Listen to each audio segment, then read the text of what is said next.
Pansamantalang lumikas sa mahigit 1,000 pamilya sa Pikit North, Cotabato at Pagalungan, Maguindanao dahil sa bakbakan doon ng MILF at BIFF.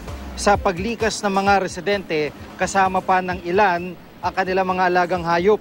Kwento ng ilang mga taga roon ay pinayuhan sila ng mga otoridad na lumikas dahil sa panganib na madamay sa gulo. Ayon sa 6th Infantry Division ng Philippine Army, gabi ng Sabado na magsimula ang mga pagsabog at barilan ng MILF at BIFF.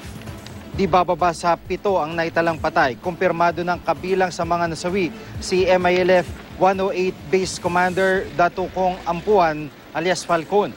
Hindi raw nakikialam ang militar sa away ng dalawang grupo pero tiniyak nila ang seguridad ng mga sibilyan sa lugar. Sa puntong ito, kaugnay po ng usaping yan, makakausap po natin sa linyang telepono si Captain Joan Petinglay, tagapagsalita po ng 6th Division ng Philippine Army. Magandang hapon po, Captain Petinglay. Yes, sir. Good afternoon po. Apo, sa ngayon, kumusta po ang inyong monitoring sa lugar at nananatili ba yung stand ng Army dyan sa area na wag pong makialam dito sa away po ng MILF at BIFF? Ay, hindi naman po sa hindi kami nakikialam. Subalit, we have to make calculated actions dahil itong mga komunidad na to ay MILF-dominated community and may mechanism po tayong sinusunod. However, yung BIFF naman, our law enforcement operations together with the PNP ay tuloy-tuloy po yan against them. And isa sa napapansin po kasi namin every time na may mga paggalaw ng tropa natin to this time, nung nangyaring insidente noong January 25, ay napapanik na po yung mga tao. Subalit for this, sa ngayon po, wala naman pong encounter na nagaganap at kung napapansin niyo itong mga encounter ay panaka-naka po ito, hindi po siya tuloy-tuloy. This is the third time na may naitala tayong encounter. The first one was last February 9, the second one was last February 11, and ito nga yung pangatlo, February 14, na nagresulta na ng evacuation ng more than 1,000 families, heads na mga katao. So we are looking into helping these. Tinutulungan po ng ating in coordination with the LGU at saka provincial government ng North Cotabato and Maguindanao.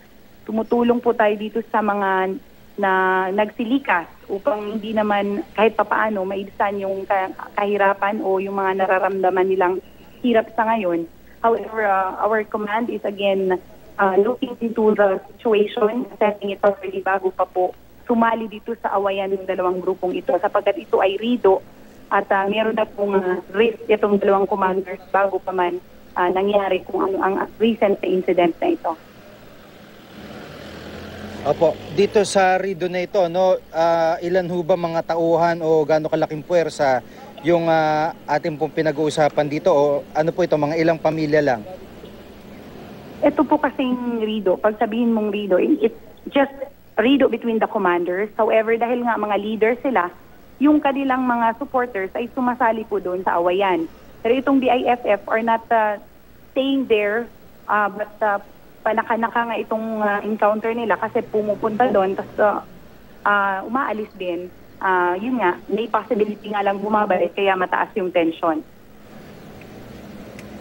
Opo, wala ho bang impormasyon kung hawak ng BIFF itong sila Basit Usman at nagtatangka lamang, gumagawa lang ng paraan para ho maitakas kung sakasakali? Wala ho bang mga ganong impormasyon?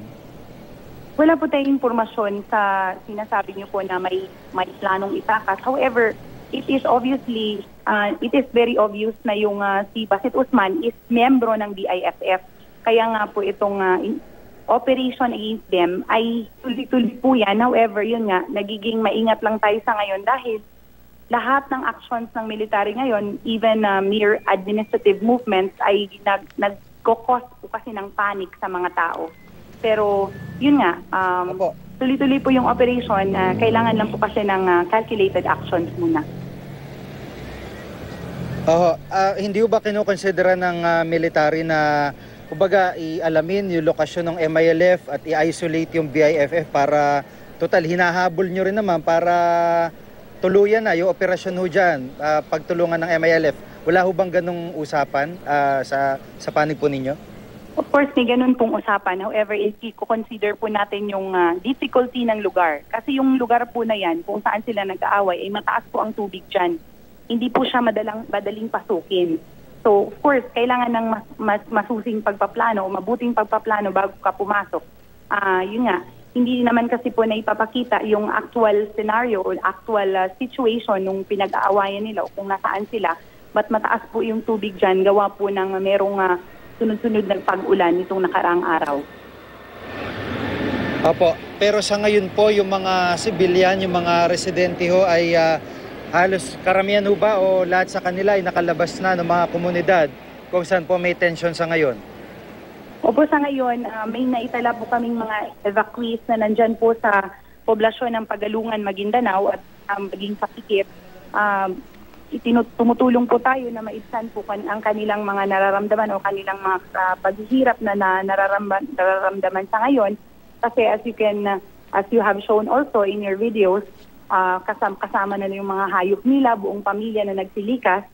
So itong mga pamilya na ito, ina-assure natin na kahit papaano ay maibsan yung kanilang nararamdaman o paghihirap nga nila. But hopefully we are looking into the possibility na makabalik sila doon sa lugar after po mabigyan ng karapatang kung ano man yung magiging action in the next few days ng ating together with the PNP, no, hindi lang naman amin ito. Of course, titingnan natin in the next few days kasi kailangan nga ng assessment po muna ng sitwasyon. Opo, maraming salamat po sa pagkakataon si Captain Joan Petinglay, tagapagsalita po ng 6th Division ng Philippine Army. Maraming salamat.